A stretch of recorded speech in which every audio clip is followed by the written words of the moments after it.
تو ہمیں طریقے میں فیصلے نہیں کرنے، ہمیں نور میں فیصلے کرنے ہیں، اس کی روشنی میں فیصلے کرنے ہیں۔ تو اس کا مطلب یہ ہے کہ مسیح میں مگن ہو جانا، مسیح میں مگن ہو جانا، یا کہہ رہی ہے کہ مسیح میں فنا فی اللہ ہو جانا۔ عربی کا لفظ ہے فنا فی اللہ ہو جانا، یعنی مسیح میں ماری جانا۔ یعنی نا بھائی فلانا بندہ تو بھائی اپنے کام میں گم ہو رہا ہے، مگن ہو رہا ہے، تو مسیح میں ہمیں مگن ہونا ہے۔ جس طرح زبوری کتاب میں ہم دیکھتے ہیں، زبور 119 کی جو 16ویں آیت ہمارے سامنے رکھی گئی ہے، تو 16ویں آیت جو ہے زبور 119 کی، اس میں یہ سکھایا جاتا ہے، میں تیرے عین میں مسرور رہوں گا، میں تیرے کلام کو نہ بھولوں گا۔ زبور نویس زبور 119 کی 16ویں آیت میں کہتا ہے کہ میں تیرے عین میں مسرور رہوں گا، میں تیرے کلام کو نہ بھولوں گا، کیونکہ روح کی خدمت یہی ہے کہ ایماندار کو خداوند یسوع مسیح کے ساتھ اپنے آپ کو پیوست رکھنا ہے۔ یہ کہہ لیں کہ مسیح یسوع میں ہمیں پیوست ہونا ہے۔ پیوست کا مطلب کوئی سمجھتا ہے کیا ہوتا ہے؟ پیوست کا مطلب پیوند بھی ہوتی ہے، جسے ہم قلم بھی کہتے ہیں، کہ ایک درخت جو ہے اس کے ساتھ پیوند کر دینا، اور وہ درخت جو اسی میں پھر وہ نکلتا ہے تو اسی کا ہو جاتا ہے وہ۔ تو ہمیں یسوع کے ساتھ پیوست ہونا ہے، تاکہ جب ہم یسوع کے ساتھ پیوست ہوں گے تو پھر ہم یسوع میں نیا جنم لیں گے، اور یسوع نظر آئے گا ہم میں۔ یسوع ہم میں کیا ہوگا؟ نظر آئے گا۔ پرانا درخت جو ہے وہ نئے درخت میں کیا ہوگا؟ تبدیل ہو جائے گا۔ نئے درخت میں کیا ہوگا؟ تبدیل ہو جائے گا۔ جب ہم اس طرح روح کے موافق چلتے ہیں تو جسم یعنی اپنی خواہشوں کے مطابق زندگی کو مردہ کر دیتے ہیں۔ جب ہم اس طریقے سے خدا کے ساتھ پیوست ہو کے چلتے ہیں تو پھر ہم اپنے آپ کو مردہ سمجھتے ہیں، جسمانی طور پہ مردہ نہیں، جسمانی خواہشیں جو ہیں ان کو مردہ کر دیتے ہیں، ان کے مطابق زندگی نہیں گزارتے۔ کیا لکھا پولس رسول کیا کہتا ہے؟ کیا کہتا ہے کہ جن لوگوں نے مسیح یسوع کو پہن لیا ہے، اب مسیح یسوع کو پہن لیا ہے کپڑوں کی طرح، تو پھر جو کپڑا پہنا گا لوگ دیکھ کے اس کپڑے کی نام لیں گے نا۔ کیا بات ہے؟ کیا خیال ہے کہ مسیح یسوع کو پہن لو؟ تو پہننے سے مراد کیا بتاتا ہے؟ جن لوگوں نے مسیح یسوع کو پہن لیا انہوں نے اپنی خواہشوں کو صلیب پر کھینچ دیا، یعنی انہوں نے اپنی خواہشوں کو ختم کر دیا، جسمانی خواہشوں کو مار دیا، مردہ کر دیا، ختم کر دیا ہے۔ ممکن نہیں کہ ہم ایک ہی وقت میں مسیح کے ساتھ بھی پیوست رہیں اور جسم کے ساتھ پیوست رہیں۔ مسیح کے ساتھ بھی جوڑ رکھیں اور جسم کے ساتھ بھی، یعنی یہ کہہ لیں کہ ہم خدا سے ملے رہیں اور گناہ میں بھی زندگی گزارتے رہیں۔ ایک وقت میں دو کام تو نہیں ہو سکتے، کہ ہو سکتے ہیں؟ وہ کس نے کہا ہے نا کہ منہ یسو یسو کہنا ہے، دلوں دور دور رہنا ہے، پہاڑی پہاڑیاں دی بہنا ہے، تو یسو آپ کی نہیں ہے۔ یعنی ایک وقت میں ہم یہ کام نہیں کر سکتے کہ ہم مسیح کے ساتھ بھی پیوست ہوں اور گناہ یعنی جسم کے ساتھ بھی پیوست ہوں، کیونکہ جیسے لوکا رسول فرماتے ہیں اپنی انجیل کے 16ویں باب کی 13ویں آیت میں، کہتے ہیں کہ آپ مسیح یسوع کا فرمان ہے آپ دو مالکوں کی خدمت نہیں کر سکتے، دو مالکوں کی خدمت نہیں کر سکتے۔ ایک سے ملے رہیں گے اور دوسرے سے کیا کریں گے؟ عداوت رکھیں گے۔ ایک سے مل رہے ہیں، دوسرے سے کیا کریں گے؟ عداوت رکھیں گے۔ تو نچلی حصے میں کہتے ہیں کہ آپ خدا کی یا دولت کی خدمت نہیں کر سکتے، یعنی آپ خدا سے پیار اور دولت سے پیار نہیں کر سکتے. یا تو خدا سے پیار کریں گے یا پھر دولت سے پیار کریں گے. اور یہ بھی ہمارے سامنے مطلب کہ سکھایا گیا کہ ایک بندہ تھا جس نے کہا کہ اے یسوع میں کیا کروں کہ خدا کی بادشاہی حاصل کر لوں یا خدا کے کام کو انجام دے سکوں. تو مسیح یسوع نے کیا کہا؟ مجھے بھی تجھ پر بڑا پیار آتا ہے. کتنا اچھا ہے تو یار. ایک بات کی کمی ہے. تو فوراً بولا کیا کمی ہے؟ تو کہنے لگا کمی یہ ہے کہ تو دولت مند ہے، اپنی دولت غریبوں میں بانٹ دے اور میرے پیچھے ہو لے. لیکن اس نے کیا کیا؟ شکل بگاڑی اور دھیان نیچے کیا اور چل دیا. جواب نہیں دیا. کیوں؟ خدا کو چھوڑ سکتا ہے لیکن دولت کو چھوڑ نہیں سکتا. انہوں نے خدا کو چھوڑ دیا اور دولت کو نہیں چھوڑا. زکائی کے بارے دیکھتے ہیں تو اس نے یہ پرانے کا پرانی رہا ہے، پیوست نہیں ہو رہا، پیوند نہیں ہو رہا. لیکن اگر ہم دیکھتے ہیں زکائی کو، زکائی نے کیا کیا ہے؟ پرانی انسانیت کو ختم کر دیا، اپنی خواہشوں کو ختم کر دیا اور اپنا سب کچھ یسوع کے نام پر لٹا دیا. سب کچھ خدا کے نام پر لٹا دیا. اس نے دولت سے پیار نہیں کیا. اس نے کس سے پیار کیا ہے؟ خدا سے پیار کیا ہے. کس سے پیار کیا اس نے خدا سے پیار کیا ہے. تو مسیح زندگی کے مسئلے کی بنیاد اس حقیقت پر ہے جب تک مسیح دنیا میں جیتا ہے تو یوں سمجھ لے کہ وہ دو درختوں کی مانند ہے. کیا ہے؟ دو درختوں کی مانند ہے. پرانا درخت یعنی جسمانی درخت جس کا ذکر ہم متی رسول کی انجیل میں اگر دیکھیں تو اس کے 3 باب کی 10ویں آیت میں خدا کا بندہ یہ تحریر کرتا ہے. 10ویں آیت لکھا ہوا ہے، اب درختوں کی جڑ پر کڑھارا رکھا ہے، پر جو درخت اچھا پھل نہیں لاتا وہ کاٹا اور آگ میں ڈالا جاتا ہے.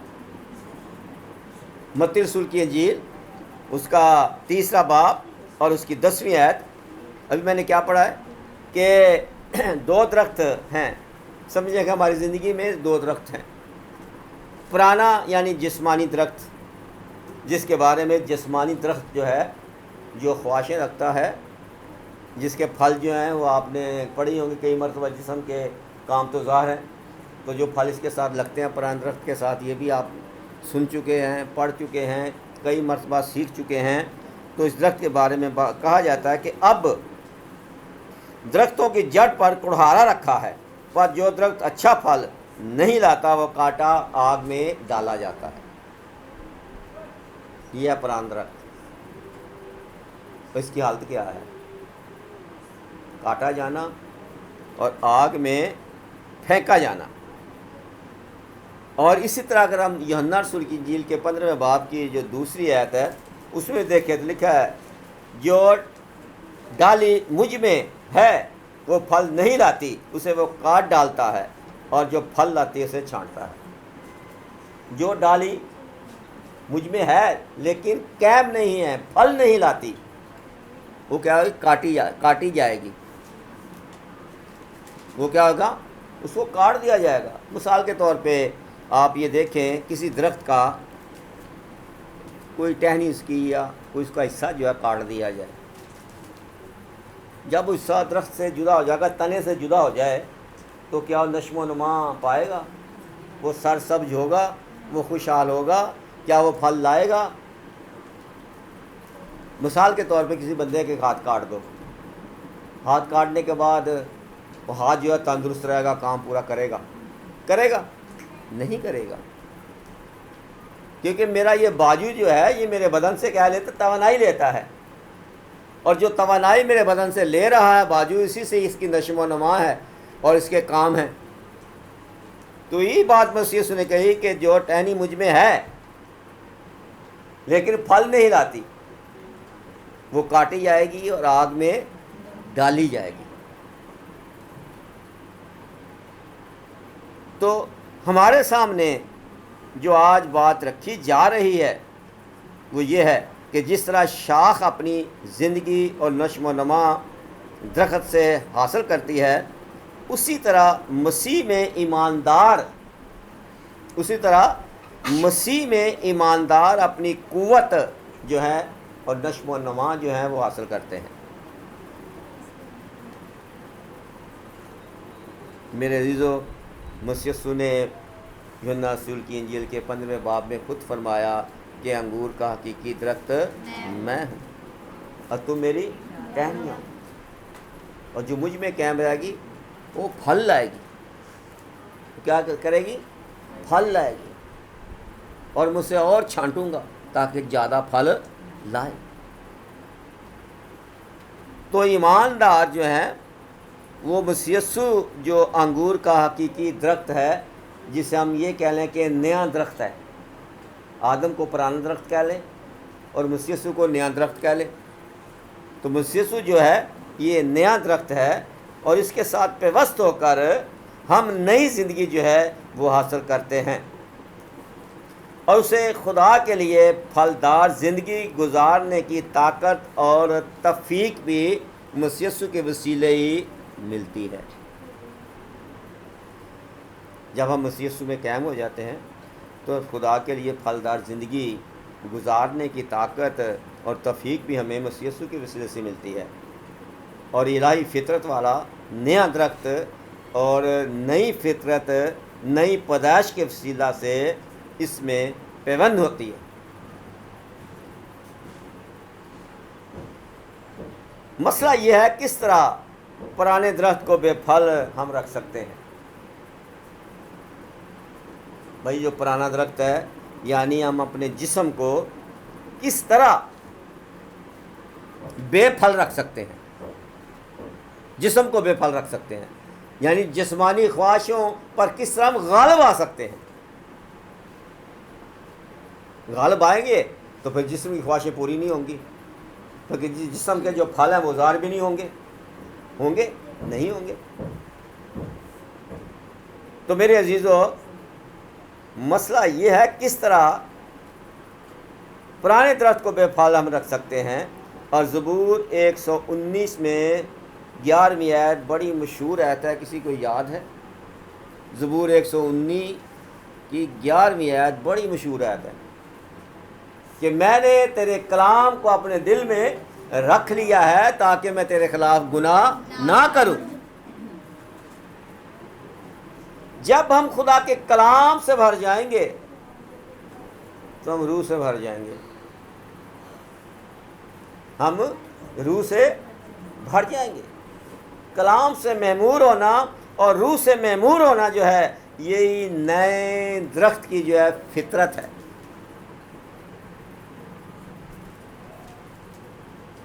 اور میرے عزیزو، حقیقت ہے جب ہم کلام کو جانتے ہیں، کلام پر دھیان کرتے ہیں، تو پھر ہم گناہ سے بچتے ہیں، پھر ہم گناہ کی طرف نہیں جاتے، کیونکہ کلام ہماری رہنمائی کرتا ہے، پاک روح ہماری رہنمائی کرتی ہے۔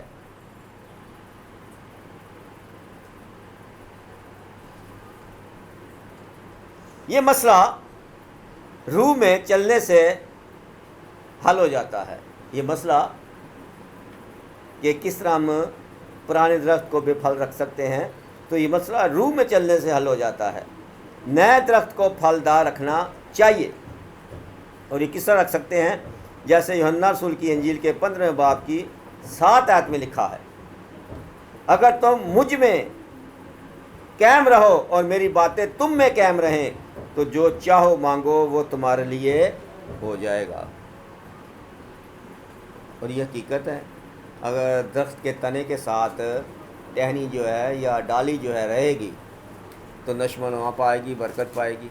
تو اگر اس سے جدا ہو جائے گی تو پھر کچھ بھی حاصل نہیں کر سکتی۔ تو ہم بھی اگر مسیح سے جدا ہیں تو کچھ نہیں کر سکتے۔ اگر مسیح کے ساتھ پیوست ہوں گے تو پھر اس نے کہا میرے نام سے جو چاہو گے، جو مانگو گے، وہ تمہارے لیے ہو جائے گا۔ ایک بڑی عجیب بات ہے، شاید ہم نے کبھی یہ بات کہی بھی نہیں جو مسیح یسوع نے کہی، سکھائی تھی۔ تو کیا سکھایا تھا مسیح یسوع نے؟ کہ ابھی تک تم نے میرے یسوع نام سے باپ سے کچھ نہیں مانگا۔ ابھی تک تم نے میرے یسوع نام سے باپ سے کچھ نہیں مانگا۔ اگر تم میرے یسوع نام سے باپ سے مانگو گے تو میرا آسمانی باپ تمہیں یسوع نام میں کیا کرے گا؟ جو مانگو گے وہ دے گا۔ تو ہم تو کئی دفعہ ڈائریکٹ ہی مطلب کہ ایک دم سیدھی بھاگ جاتے ہیں کہ یسوع یہ دے دے، یسوع وہ کر دے، خداوند یہ کر دے، خداوند وہ کر دے، تو یسوع کو درمیان میں کئی دفعہ ہم لاتے نہیں ہیں۔ تو بغیر یسوع کے ہم ناکام ہیں، ہم کامیاب نہیں ہو سکتے۔ جنہوں نے اس پاک روح کو پایا جس کے وسیلے سے ان کی بقا کی پکی امید ہے، جن لوگوں نے مسیح یسوع کے وسیلے پاک روح کو حاصل کر لیا ہے، نئی زندگی کو حاصل کر لیا ہے، تو ان کے لیے بقا کی پکی امید ہے۔ بقا کیا ہے؟ تو بقا ہے صرف خدا، بقا صرف خدا کی ہے، بقا صرف روح کی ہے۔ تو لفظ بقا جو ہے یہ خدا کے لیے استعمال کیا گیا ہے کہ ان کی بقا کی پکی امید ہے، یعنی یہ کہہ لیں کہ ان کے لیے ہمیشہ کی زندگی کی پکی امید ہے، جنت میں جانے کی پکی امید ہے ان کے لیے، بہشت میں جانے کے لیے ان کی پکی امید ہے۔ ان کو امید پکی امید ہو گئی ہے کہ ہم نے مسیح یسوع کو قبول کر لیا، جہاں مسیح یسوع ہوگا وہاں ہم بھی ہوں گے۔ تو میرے عزیزو، ان کے لیے واجب ہے کہ اس دنیا میں رہتے وقت روح میں زندگی بسر کریں اور اپنے آپ کو روح کے سپرد کریں۔ اپنے آپ کو کیا کریں؟ روح کے سپرد کریں اور روح میں اپنی زندگی جو ہے یہ ہم بسر کریں۔ پولس رسول اپنے خطوں میں بڑے سادہ طریقے سے خدا کو قبول کرنے کا اور مسیح پر ایمان لانے کے طریقے جو ہیں وہ سکھائے ہیں۔ تو کیا کہتا ہے کہ دنیا میں رہتے ہوئے روح میں زندگی بسر کریں اور اپنے آپ کو روح کے سپرد کریں۔ تو کیا کہتا ہے؟ فلپیو کلیسیا کو خط لکھتے ہوئے دوسرے باب کی 5ویں آیت میں، ایسا ہی مزاج رکھو جیسے مسیح یسوع کا تھا، یعنی ویسی طبیعت اپنی بنا لو جیسی طبیعت مسیح یسوع کی تھی، ویسے زندگی گزارو جیسے زندگی مسیح یسوع نے گزاری ہے۔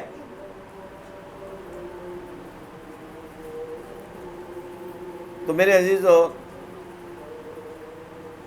ہم نے لفظ آزادی کا 2 مرتبہ لفظ جو ہے وہ پڑھا ہے، تو انہی جو روح کی ہدایت سے چلتے ہیں، غرض جس طرح روح جسم میں زاری اور ساری ہے، جو لوگ روح جس طرح جسم میں ہماری زندگی میں روح زاری اور ساری ہے،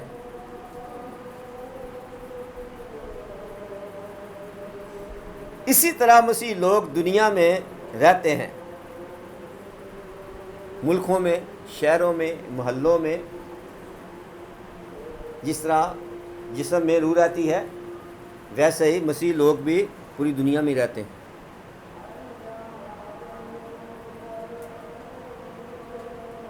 اور روح جسم کے تمام اعضاء میں زاری و ساری ہے، اور مسیح لوگ بھی دنیا بھر کے شہروں میں اسی طرح رہتے ہیں اور نظر آتے ہیں۔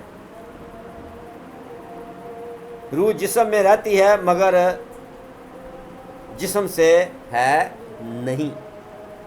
روح جسم کے اندر ضرور ہے لیکن روح جسم کی نہیں، کیونکہ جسم مٹی سے بنایا گیا اور روح آسمان سے خداوند نے بھیجا، اور آدم جو ہے وہ جیتی جان ہوا۔